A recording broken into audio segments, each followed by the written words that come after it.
We started a new curriculum in May and we're so excited to be partnering with you through this. I wanted to show you what the counter space is going to look like when you walk in the room. It's going to look a little bit different. You won't have teaching pictures anymore, but you will have your teaching plan that you will have access to through Planning Center before you walk in.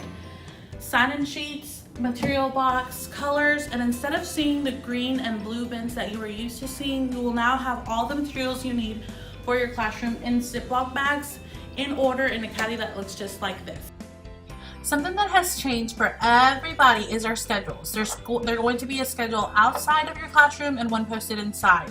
Please keep an eye on them because your Bible times have changed for going to big rooms, your playground has changed, and your snack time has changed. So just make sure that you're going in order. Take some time to get to where you need to be because everybody seems to be traveling at the same time. Before your kids start activity 1, we want you to know that there are some coloring pages on the tables like you're used to seeing. They can start this while you gather your supplies. So for activity 1, we're going to do a Mother's Day craft, which is a heart like this. You will have ink pads where kids will put their hand all over the heart to fill the heart, just the heart area with their hands. For activity 2, we're going to review last week's lesson plan, which was the story about Nahum and how he told a lie. This week, when you're done, to wrap it up, you're going to talk about how telling a lie can hurt somebody.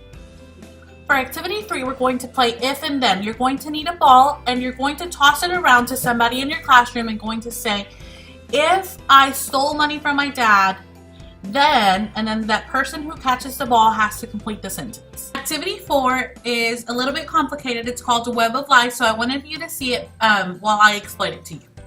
So it starts with all of your students forming a circle with different colored yarns. Then you will say one of your students' name, for example, Lexi, cross purple. So she'll walk over the purple color. Then Yemi, cross orange. Bev, cross purple.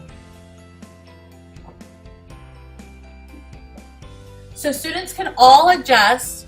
They can never let go of the yarn and they're going to get so tangled up in a web of lies, and we're going to talk about the consequences of not telling the truth.